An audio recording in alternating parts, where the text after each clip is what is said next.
All right, so today we're going to talk about atrial fibrillation. As it turns out, atrial fibrillation is a really dense topic. And so my kind of approach to this is to do a broad overview of what I think the main points are, to introduce you to a little bit of the data behind some of the things that we do. And it's largely based on the ACC-AHA guidelines that came out in 2014 that I'll cite periodically. My references are all going to be in the bottom right-hand corner of the page, so if you're interested in something, jot it down. They'll correspond to the particular reference I'm talking about on that page. So let's talk about why we care about AFib. AFib is the #1 sustained cardiac arrhythmia, period. Like, everyone has AFib. These are some data from a number of studies that, I'm not sure how they do this, but they like project like what they think the AFib rates, I guess, based on like what their rates are. So like, according to the Olmsted County, it's the Mayo Clinic, like 15.9 million people will have AFib by 2050. So hopefully we can do things by then to kind of help curb some of these numbers. Like I said, it's the most common sustained arrhythmia. The incidence doubles with each decade of adult life. So you can imagine by the time you're 80, like you probably have AFib. There's some evidence that suggests that AFib by itself is an independent risk factor for mortality, almost up to 2 times. If you PubMed atrial fibrillation, you get 66,000 results. If you PubMed ARDS, you get 26,000. I'm just saying. Risk factors, you've probably heard of some of the risk factors for AFib. Shout out some of the things you know. Hypertension, COPD, heart failure, getting old, breathing. It hasn't been studied, but valves, coronary disease. There's some race hyperthyroidism, congenital stuff, thromboembolism by itself, sleep apnea, diabetes, CKD, surgery, sepsis, infection, family history, long QT. I actually found a paper that said regular physical activity is a risk factor for AFib, which is why I don't exercise. It wasn't a great study, but the point is, if you have an atrium and you've lived long enough, you might get AFib. Like, there's a decent chance. Like, literally everything is a risk factor. The big important ones are the ones that you've mentioned for sure. This is a compendium of some of the major heart failure trials that actually show that heart failure in particular is a pretty significant risk of AFib. And you can see as the NYHA class goes up from 1 to 4, the percentage of patients with AFib goes up markedly. This is from Medicare and Medicaid data showing some of the same things, both in patients older than 65 and less than 65. You have kind of all those common conditions being associated with AFib: hypertension, ischemic heart disease, hyperlipidemia, heart failure, in more than 50% of cases, with hypertension up to 80%, which is just very impressive. I like to include history slides on a little bit. It's not like a huge history lesson. I just think it's cool. The first description ever was like 6 multiple thousands of years ago, depending on. I mean, this is almost a 1,000-year range, so they're not exactly sure when this happened. But this was like some like Chinese manual of medicine from a bajillion years ago that describes an irregular pulse being associated with fading of life. Fast forward to 1628, William Harvey, who was the physician to King Charles at the time, described fibrillation of auricles in animals, which is cool. We've since had Robert Adams, who described irregular pulse as he appreciated it as being a sign of mitral stenosis. So it wasn't like a primary etiology, it was just something that was associated then. Einthoven obviously created the EKG, and they were able to record atrial fibrillation in 1909. This is a picture of that tracing, which is kind of cool.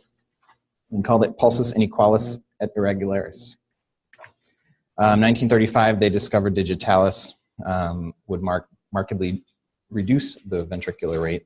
And there's a number of other cool historical points, but these are the ones that I thought were the most interesting.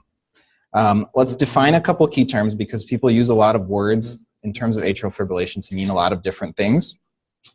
And it's really important to be very, very clear and consistent. So these are, again, based on the 2014 AHA guidelines, and not everybody agrees that these are the correct ways to approach it, but this is, I think, a good place to start. So paroxysmal AFib you've probably heard of. Paroxysmal, the definition is it terminates spontaneously or with intervention within 7 days. So typically this is the kind of AFib that kind of comes on and off. You can't always catch it. You may have someone with palpitations and they come into the ER. By the time they get there, the palpitations are gone. These are folks that you give Holter monitors to and things like that. Although the definition for paroxysm I always thought of was like hours to minutes, but it's actually on the order of days that it can come and go. You have persistent. Persistent is it's been 7 days, you still have it. Fairly straightforward.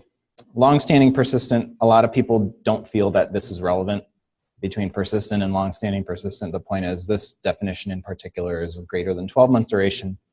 And then there's this arbitrary definition that also a lot of people don't like that's called permanent. And permanent means it's like the palliative care of AFib, like we've stopped trying to get you back into sinus. Usually it means this patient's had a couple of antiarrhythmic drugs, a couple of cardioversions, a couple of procedures. You've probably seen a few of these on service.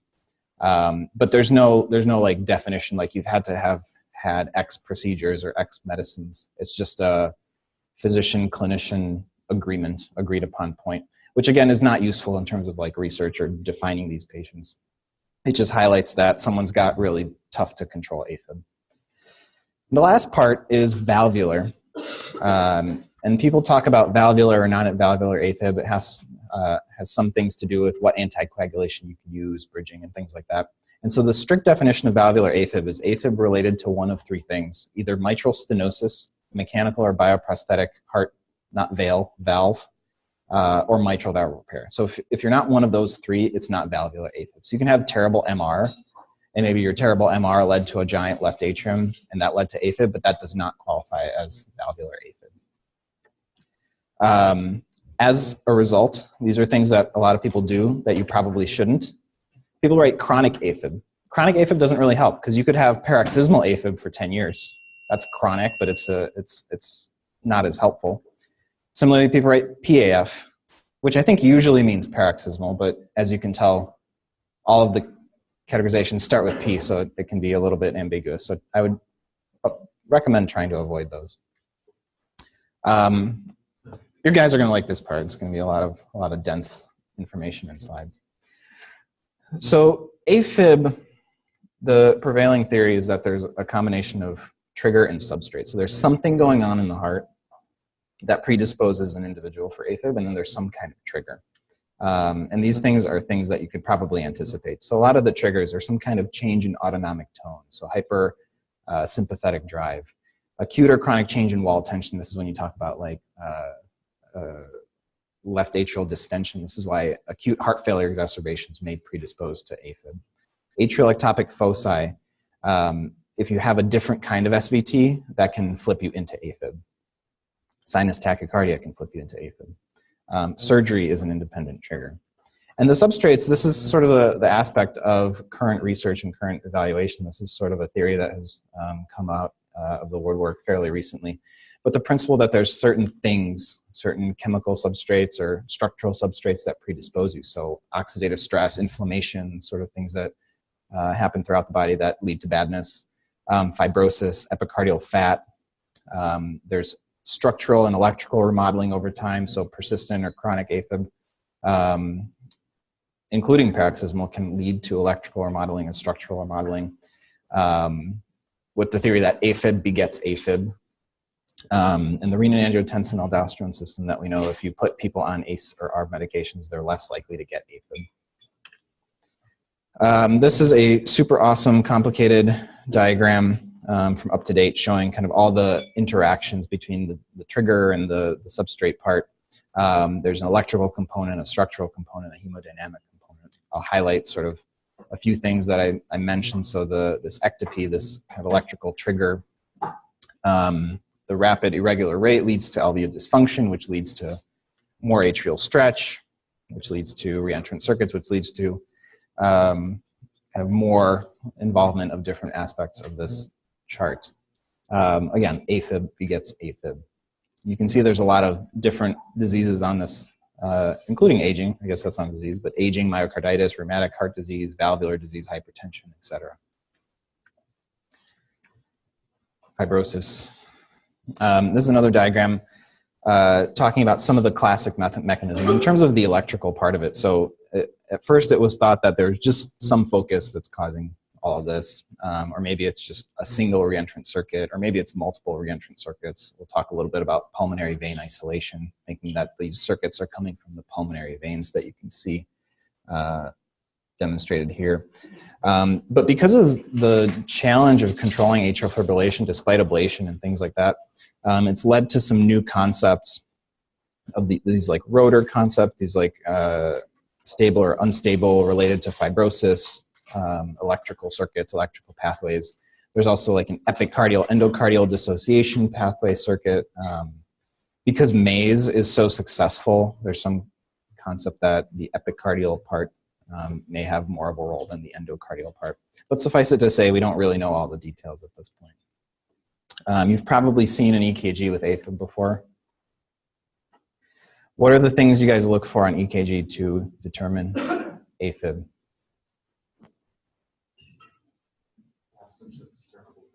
Absence of P waves. What else?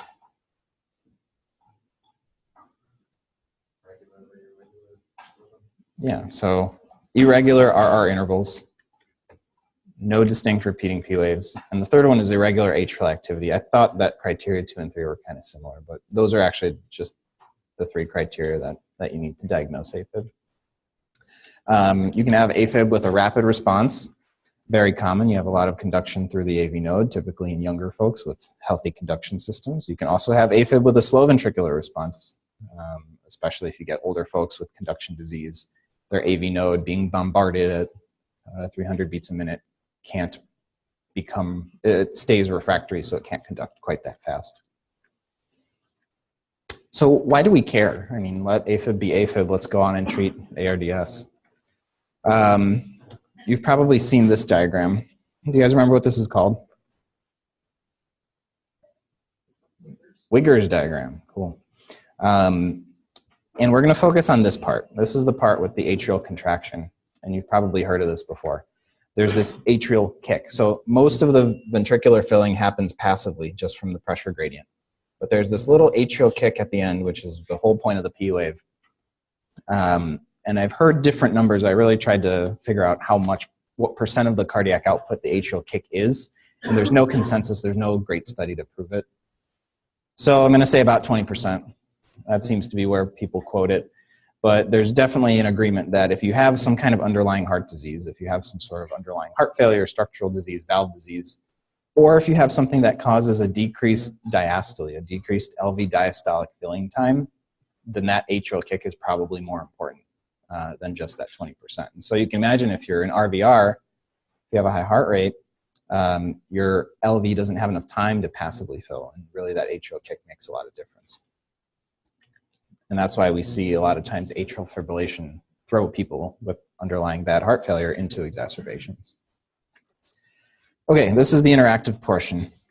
We're going to do a little bit of playing around. So rapid atrial depolarization causes what to the ventricular rate, typically? Up or down?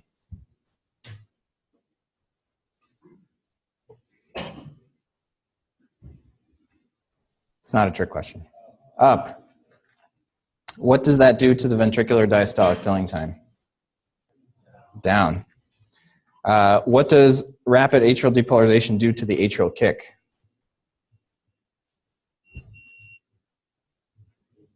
Decreased. So what does that do to ventricular diastolic filling time? Or ventricular diastolic filling? Decreased. What does that do to LV end diastolic volume? Decrease. What does that do to stroke volume? What does that do to cardiac output? Cool. This was fun. There's only one up arrow, I guess. You guys could have guessed. So you can see the downstream effects pretty impressively. And as a result, people present with a wide variety of symptoms depending on what their underlying disease is. So a lot of people are asymptomatic. A lot of people don't know that they're an AFib. Some people come in with palpitations or vague fatigue. Some people come in short of breath. Some people have ischemia unmasked as a result of AFib. Some people have syncope. Some people come in heart failure exacerbations. And then just remember that all this stuff leads to remodeling. So AFib begets AFib, which is not good. And the last part of this is when you don't have that movement of blood in the left atrium, particularly in that left atrial appendage, you can run into the problem of thrombosis and systemic embolism and stroke. So I think of treatment of AFib as a three-pronged approach. The first one is rate control. What do you guys know about beta blockers and rate control? They work, okay. That's all we know, they work. How can you give them?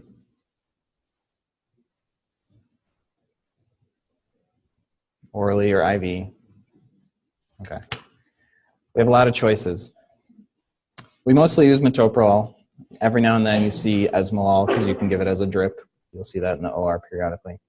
We have a lot of PO choices. We see a lot of carvedilol, a lot of metoprolol. The way it works is entirely by sympathetic tone. So you have innervation of the AV node with the sympathetics. So if you block the beta adrenergic receptor, you increase the refractoriness of the AV node. So if the AV node conducts and it stays refractory for a little bit longer, then those atrial impulses can't get through. You can give it I would do that. You can give it IV, you can give it PO. And just for reference, this was a sub-study of a firm, which is cited at the bottom there, of patients were randomized to get either beta blockers or calcium channel blockers or DIG, and they saw how many of these patients achieved rate control, which they defined as heart rate less than 80 at rest or less than 100 at exertion. And so beta blockers actually did the best in this trial. 70% of patients achieved their goal compared to percentages in the 50s. So you guys are right, it works. Non-dihydropyridine calcium channel blockers. What do you guys know about these? Do these work? Some nodding. It's not a trick question. Yeah, these work. What's the mechanism of calcium channel blockers? What do they do?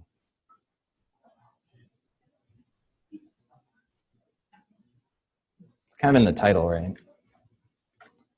So verapamil and diltiazem are two major choices. You can give either one orally or IV. You can give either one as boluses or drips. We have diltiazem here, more common typically. They block calcium channels. It's in the name. Specifically, they block the L-type calcium channel in the AV node. Again, increasing refractoriness of the AV node. That's the name of the game. We're trying to prevent those electrical impulses from getting to the His bundle. Again, IV bolus, you can do continuous infusion or PO. Do you guys know any contraindications to diltiazem? Okay. Hypotension. Heart failure. So what else does calcium do? Correct. So calcium channel blockers are negative inotropes. So if you have someone who's sort of tenuous or has a decreased EF, it may not be the best choice. Pre-excitation is the other relative contraindication because you can shorten the refractoriness of the bypass tract. This is another study that actually came out a couple years ago from our emergency medicine colleagues. They compared beta blockers and diltiazem for rate control in the ER and actually found diltiazem was way more effective at 30 minutes compared to metoprolol. 95.8% of patients achieved rate control compared to 46.4%. But it's an ER study, so I don't know how applicable that is to us. For those of you who struggled remembering non-dihydropyridine versus dihydropyridine, this is how I remembered it. So dihydropyridine is like amlodipine, and DILT is not like Zem. All right, you guys know what this is? Digitalis purpura. I actually bought Digitalis to put in my garden, and it died immediately, as so many things in my garden do. But apparently it's like really hard to grow. You have to cultivate the seeds for like 2 years before anything grows, and it's tremendously unpleasant. Don't let the deer eat them. So digitalis, which is the plant, digoxin, which is the medicine that we use. Do you guys know how digoxin works?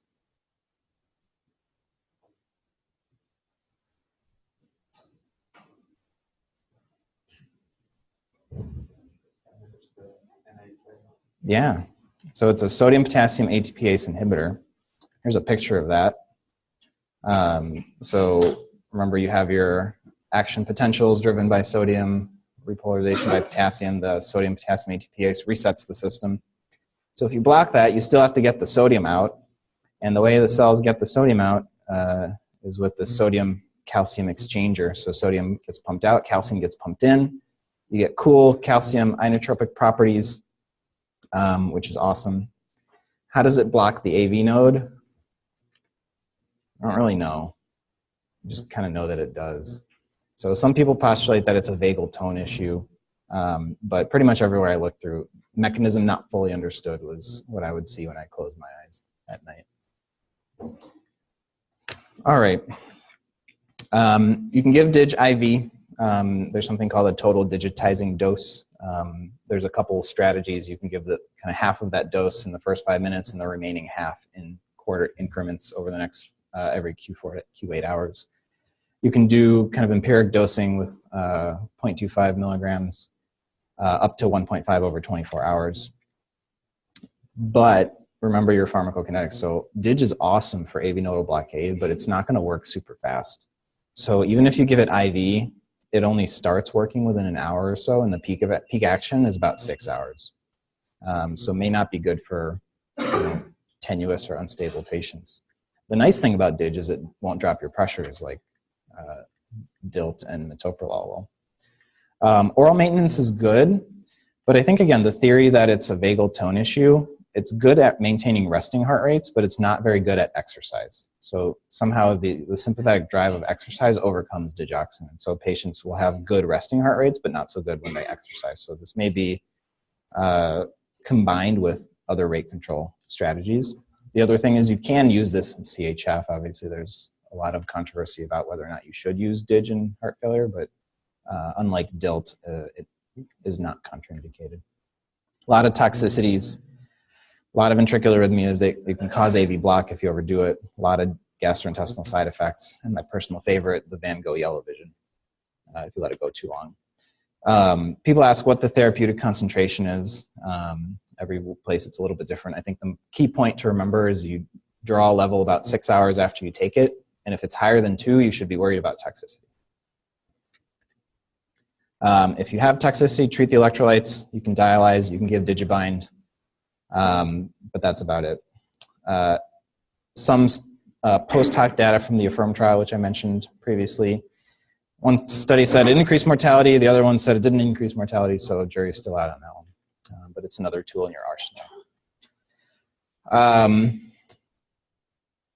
Couple other things. So let's say all of these rate control things have failed. One of the things we commonly give in the hospital is amiodarone. And amiodarone, I think everybody thinks of as a rhythm control medication, but if you give it IV in particular, you get a lot of beta blocking properties. So it is technically rate control in that circumstance.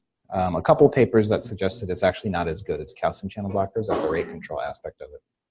And then if all else fails and you're opting for a rate control strategy, what can you do?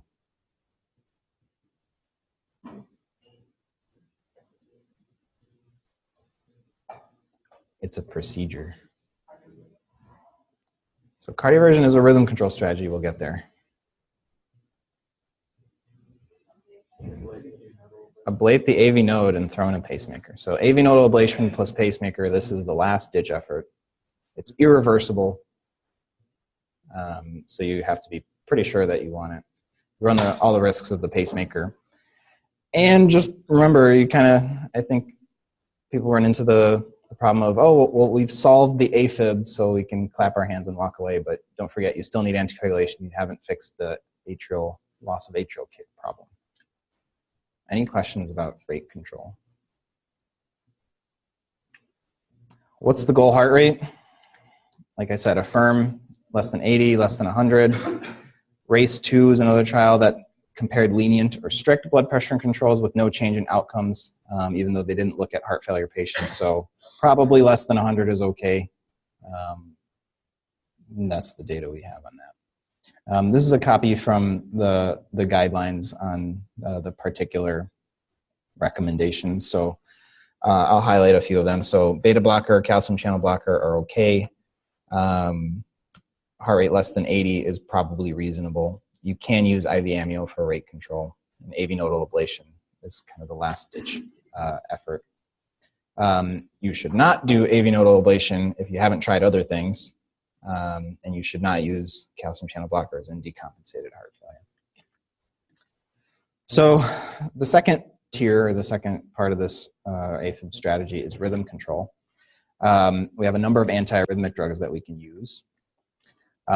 For AFib in particularly, we use either the class 1 or the class 3. So the class 1 are the sodium channel blockers. We often use the class 1C. And this is a diagram of the action potential and what each individual medication does to it. So the 1C increased the refractory period. But as you can see, the total duration of the action potential doesn't change. The reason I bring that up is particularly the class 1C tends not to affect the QT interval. But a lot of these drugs, you have to watch for that. The same thing is true for the class 3, which are defined as potassium channel blockers. And as you can see here, the potassium inflow is what maintains this plateau phase of the ventricular action potential. And so if this is prolonged, that's where you run into prolonged QT problems. This is a tremendously detailed and complicated list. The 1A medications we don't see a lot, disopyramide and quinidine. 1C we see more commonly, which is flecainide in particular, propafenone rarely. And the class 3 is probably what we see the most, amiodarone and dronedarone, and then dofetilide and sotalol. I'm going to simplify this chart for you just a little bit. So flecainide, it's 1C. It's super awesome. It works really well for AFib. The problem is, and this comes from CAST trial data, is that patients with ischemic heart disease and structural heart disease had an increased mortality. So you want to rule out any kind of coronary disease before you start a medicine like this. If you overdo it, you can run into bradycardia, AV block, things like that. And it is renally dosed. This is one that's nice for paroxysmal AFib. You can give patients this pill in the pocket strategy if they don't have a lot of AFib. When you feel it, you take it. It works pretty fast. It knocks it out. You don't have to do it continuously. Very cool drug, but we can't use it a lot because everybody has coronary disease and structural disease. Amiodarone we see a lot. Real good at blocking AFib and VT.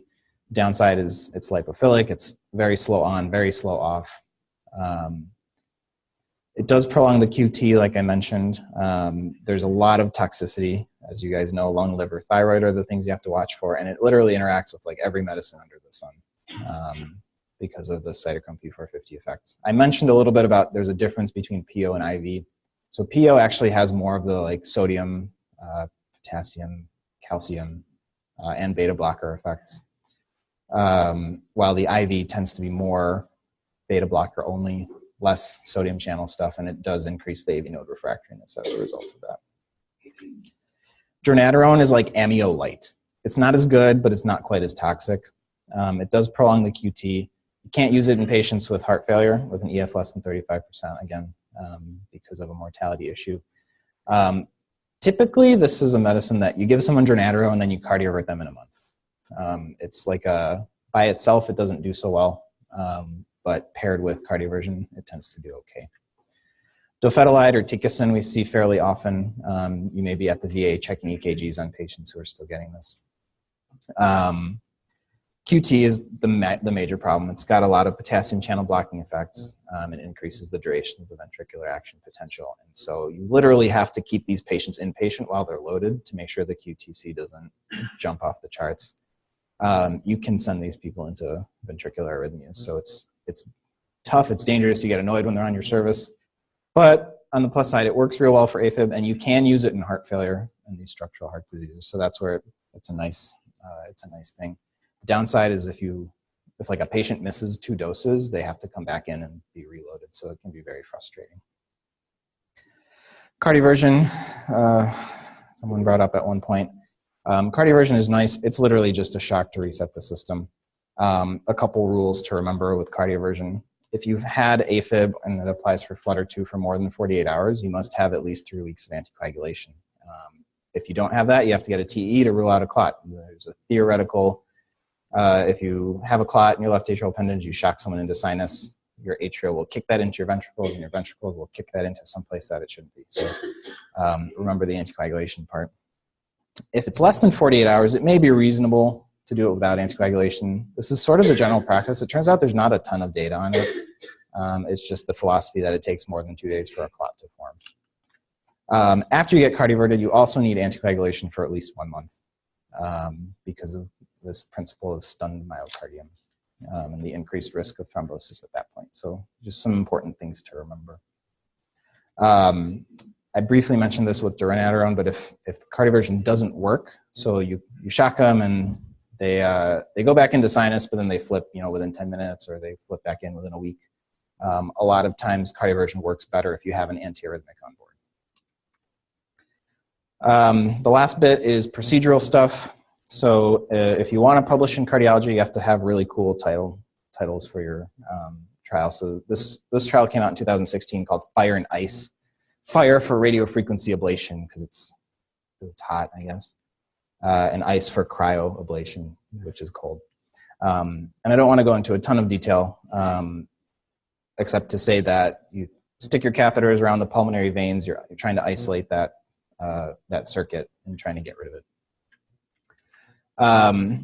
The data on this, so patients who've not been on antiarrhythmic drugs before, the MANTRA study looked at patients with paroxysmal AF, and they didn't really find any differences up to 1.5 years, but at 2 years, the radiofrequency ablation group had slightly less AF than the antiarrhythmic drug group.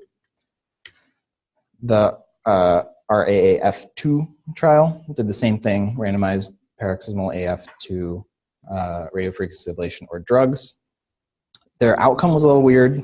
Their outcome was time to documented atrial tachyarrhythmia lasting more than 30 seconds. And again, they found that the radiofrequency ablation group was better, except that they had a lot of adverse events, including 4 cases of tamponade, which is not good. Patients who were on antiarrhythmics before, so the Thermocool trial was another RCT, they found a significant decrease in AFib in the ablation group, 16% versus 66%, and more adverse effects in the drug group. And STOP AF showed a very similar thing with cryo. Persistent AF patients, there's only one trial that's shown this, and they did show that radiofrequency ablation was better, 70% versus 43, but they ended the study because they had crappy enrollment, so I don't know that we can actually make any conclusions out of this. Risks and complications, stroke, you guys can imagine. Cardiac tamponade, I thought this was a cute cartoon. Medcomic.com, really funny. And a whole host of a ton of stuff. So these aren't benign procedures. They're relatively safe. The overall rates of these events are fairly small, but remember there's transeptal puncture. You're mucking about the heart with sheaths and wires and things like that. So a couple cases of atrial esophageal fistula, which just sounds miserable. Periprocedural MI, pericarditis is very common. Stroke, TIA. I like that death has NA for signs and symptoms and NA for treatment. Maybe someday that'll change. So the recommendations in terms of ablation, it's reasonable in patients with symptomatic persistent AFib after they've failed a drug.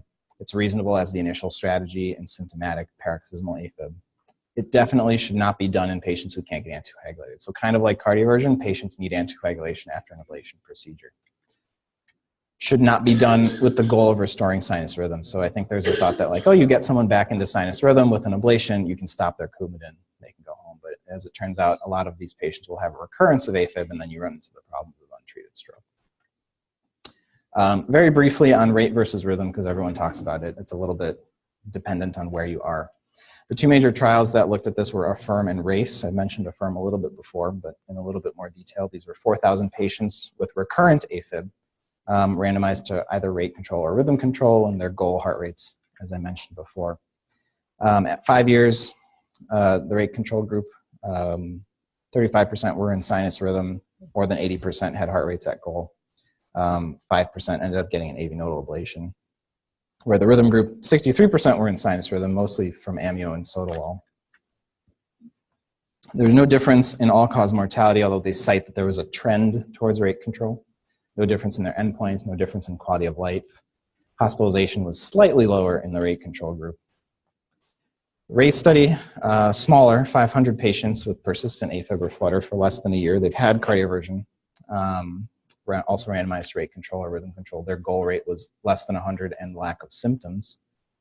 At the 2.3-year mean follow-up, the rate control group was only 10% in normal sinus rhythm. The rhythm control group was 39% in normal sinus rhythm. And for reference, both 63% in the firm and 39% in RACE, those are super small. Like you would expect that rhythm control would do better for actually controlling the rhythm. Similarly, no difference in primary outcome. Again, a trend towards rate control, no change in quality of life. And I mentioned some of these limitations. So these patients were super old. About 50% of them had symptoms less than once a month in the AFFIRM trial, so they weren't super symptomatic. This is before current pulmonary vein isolation ablation techniques were common, and a lot of the patients were allowed to stop anticoagulation if they were in sinus for a month, so that led to a lot of adverse effects. They did some post-hoc analysis on the AFFIRM trial, which actually showed an increased trend towards mortality in antiarrhythmic drugs. But then actually that the presence of normal sinus rhythm was associated with a reduced mortality. And so the conclusion of this was that the antiarrhythmic drugs that we have kind of suck. And while having sinus rhythm is good, the side effects result in badness. So take-home points. Sinus rhythm improves quality of life is good in some people. You can use rhythm control in patients with persistent symptoms with AFib, with people who have difficulty with rate control. Patients who have reversible causes, rhythm control is okay. Younger patients who may benefit from being out of AFib, whereas if you're, remember, AFib begets AFib, the longer you have it, the harder it will be to control. And in some patients where it's a first episode, it may also be reasonable to use rhythm control. Again, this is just a guideline of some of the things that we've talked about in color format. This one is interesting, which is dofetilide should not be initiated out of the hospital. It's the only one that's a level 3 harm. So don't do that.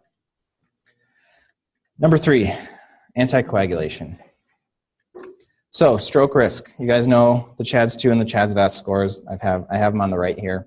I always like this because if you kind of look on the right, if you take the CHADS-2 score and double it, you get approximately your adjusted stroke rate % per year. It's a nice rule of thumb. Doesn't quite work with CHADS-VASc. CHADS-VASc is better at predicting stroke risk based on multiple validation trials, which is why we don't really use CHADS-2 anymore. The guidelines do recommend using CHADS-2 to assess stroke risk and anticoagulating. We also talk about the bleeding risk. You've probably seen the HAS blood score, which is trying to assess patients at risk of subsequent bleeding. This is interesting. This was out of circulation. HAS blood should not be used on its own to exclude patients from oral anticoagulation. It's meant to be a guide. It's meant to help in the risk-benefit discussion, but you shouldn't say that a patient's HAS blood score is too high, therefore they shouldn't get anticoagulation. It falls in the same realm of a patient is a fall risk, so they shouldn't be on anticoagulation. In certain people, that's probably true, but it's not a good blanket statement. So the reason I bring that up, it's time to poll the audience. What % of patients with AFib, maybe your patients with AFib, who are eligible for anticoagulation, that is to say their CHADS-VASc is greater than or equal to 2, are actually on it, i.e. prescribed it? What do you guys think? We'll do a rate by a show of hands, less than 20%. 20%. 40%. 60%. 80%.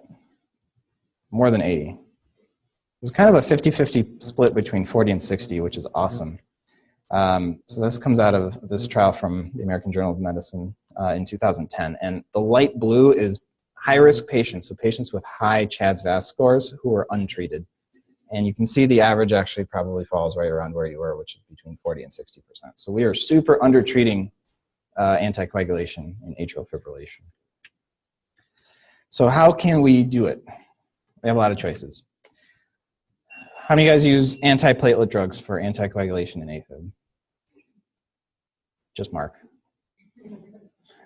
So let's talk about it. So I'll show you a nice little forest plot summarizing all this stuff at the end. Aspirin alone as anticoagulation for AFib, there's one trial that showed a little bit of benefit. A couple trials for aspirin Plavix dual therapy. There's the active trial, which showed that it was inferior to Coumadin. There's the active A trial that looked at the aspirin arm alone, that aspirin Plavix is better than aspirin, which makes sense, but there was a lot more bleeding. How many guys use warfarin? Just Mark again. Warfarin's kind of our mainstay. It's been around forever. There's a lot of data supporting warfarin. Warfarin is better than placebo. Warfarin is better than antiplatelets in stroke prevention. The overall risk reduction is estimated at about 64% per year, which approximates a number needed to treat just under 40. You can see the studies that I've cited, but there's a few other options. The direct oral anticoagulants everyone talks about. How many guys use these for your anticoagulation? Will someone please raise their hand? Thank you very much. So the first one that we started using was dabigatran. This is more common in the stroke literature. This is a direct thrombin inhibitor. The landmark trial looking at this was the RELY trial, showing that dabigatran was superior to warfarin, both in ischemic stroke reduction, including hemorrhagic stroke, which was interesting. They had a higher dose arm and a lower dose arm. The lower dose had decreased bleeding compared to warfarin. But this trial was open label. The average CHADS-2 score was 2.1. So these are not high-risk patients. Rivaroxaban or Xarelto, which is a 10A inhibitor. The ROCKET AFib trial showed that this was non-inferior. It was a non-inferiority trial comparing to warfarin. But it did show less fatal bleeding and less intracranial bleeding. And then apixaban, a couple trials, Aristotle being the one typically cited, where it was better than warfarin in both stroke prevention and bleeding events. And there were some mortality benefits. So apixaban is pretty awesome. And when they stratified this by other cofactors, it was independent of whatever type of AFib, their CHADS score, or their prior stroke history. There's also another trial called Averroes that showed apixaban was superior to aspirin alone, and that ended prematurely because it was superior to aspirin pretty quickly. And if you want to get a paper published in the New England Journal, you should probably study the direct oral anticoagulants. These are the forest plots I mentioned earlier. So warfarin very clearly favored over placebo or control. Antiplatelet is actually better than placebo. So if for some reason you can't use anything except antiplatelets, it's probably better than nothing.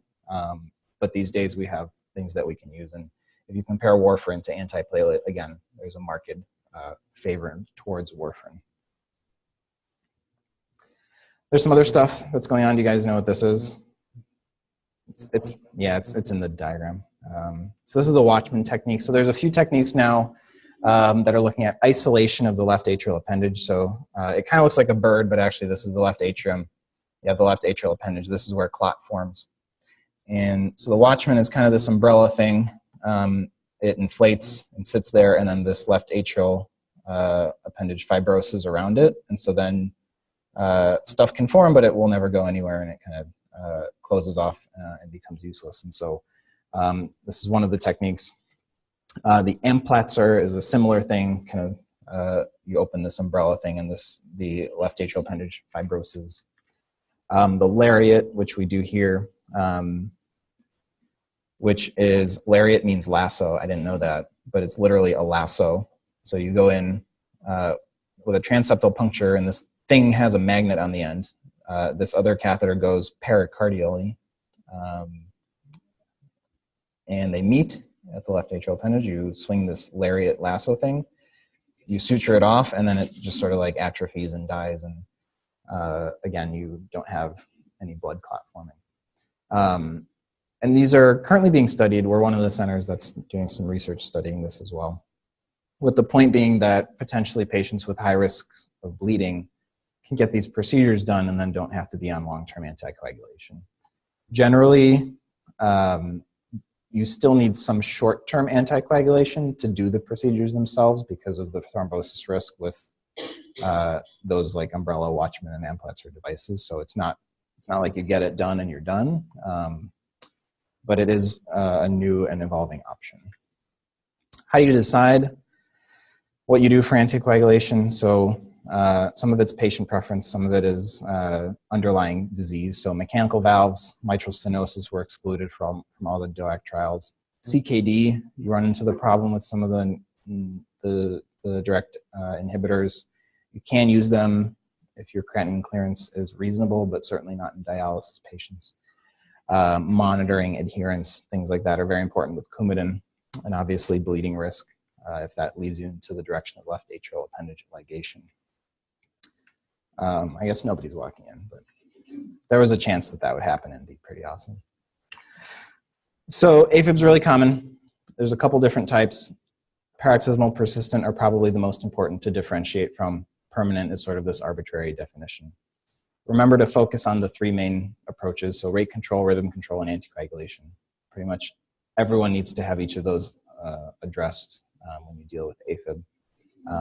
I had a dot phrase for all of my AFib patients that I would address each of these so that you don't forget what you're doing. Remember it's pharmacologic or it's procedural or both or a combination.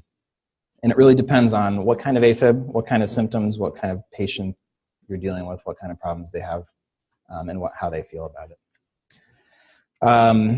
There's a lot going on in the AFib world. There's a lot more imaging. We have now made strides in cardiac MRI that's showing us a lot of these substrates. There's more drugs in the pipeline looking at targeting specific ion channels. There's constantly new ablations and catheter techniques. This is just an example out of circulation research in 2014 looking at some MRI mapping of the left atrium, right atrium. They can actually like target this sort of thing. It's very, very cool. So with that, I'll open it to any questions. Yes. For the cryoablation versus radiofrequency ablation slide, I kind of missed the 2 points for what would be, or what are some scenarios where you would do one or the other? So the question was for the VA people, so they can hear. For cryo versus radiofrequency ablation, what do we take away from and how do we decide which ones to use? The takeaway from the FIRE and ICE trial is that they're equivalent in terms of efficacy. As far as which patients you use, either one, I'm not sure the answer to that, but I will look it up for you. Yes? Is the contraindication for calcium channel blockers in heart failure for acute, chronic, or both? The contraindication, the question is the contraindication for calcium channel blockers in heart failure for acute, chronic, or both? It is a relative contraindication for all of them. It's probably worse in acute because you want to avoid that inotropic part in the same way that you might stop a beta blocker as you're about to initiate inotropes or something like that. You do periodically have patients on it chronically, but you try to avoid it for the same reason.